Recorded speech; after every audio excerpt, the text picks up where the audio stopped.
cold. That's a little bit of pain medicine. This Chihuahua is suffering from bite wounds. She apparently triggered a fight with a playmate and got the worst of it.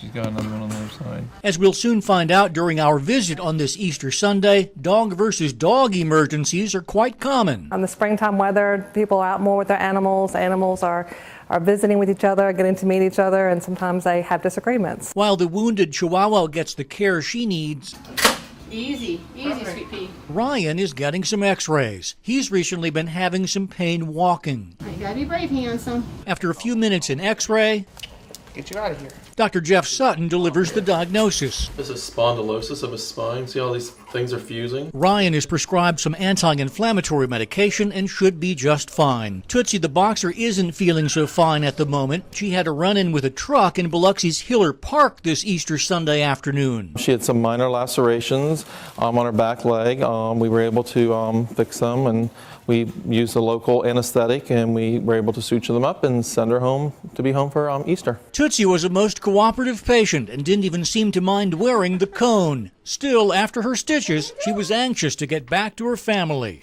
Who's that? There she is. Well, we're at the park enjoying the nice weather, and there was a truck. We couldn't see the truck, and of course we called for our dog, and she ran out and the truck hit her. So we immediately ran over and brought her here. Great experience here.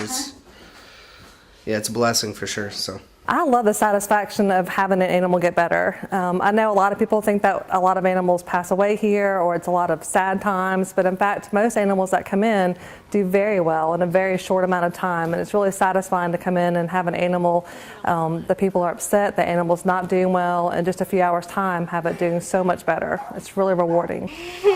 Emma is among the success stories. She was actually brought in as a stray. She had a fractured femur. We pinned it and kept her here because she was a stray, and basically we're going to keep her as a search. She's going into search and rescue to be a search and rescue dog. She's growing and she's running and she's doing well. This terrier is getting prepped for surgery. Bites from another dog left some serious injuries. It was an attack wound that came over. It had opened intestines. When we actually got into surgery, its intestines had been ruptured in 2 locations. So we had to do what we call an anastomosis to rejoin the intestines and then fix the hernia. A little bit more than we thought it was, but she's doing well. Surgery went well. And although bite wounds and hit by car injuries might be the most prevalent cases, the animal ER team has seen it all. We get dogs in here that have been bit by alligators and have had legs come in torn off. We've had an animal with an arrow in it. I mean, just a gambit of things.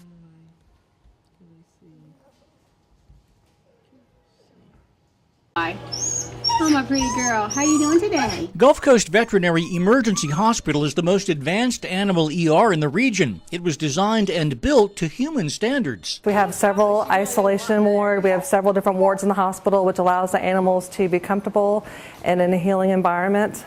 We really value the animals in the community that we serve. We want them to have something as nice as you would have if you went to the human hospital. Along with state-of-the-art equipment and facilities, All right, come on, sweetheart. a caring staff is the most important asset. We have about 20 employees. Our staff is so important to us. We're so thankful to have them.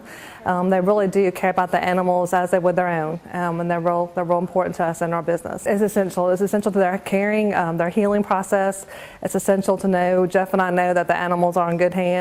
And again, we want them to be treated just as well as their own pets to be treated here in the hospital. Though we see mostly dogs in for treatment on this Easter Sunday, an ailing cat arrives at mid-afternoon with a possible spinal cord disorder. And while dogs and cats make up the majority of animal ER patients, the hospital treats all sorts of critters. The only things that we do not treat here in this hospital are venomous snakes or monkeys. But we do see exotics, wildlife. We'll see occasionally some pocket pets like hamsters, gerbils, birds.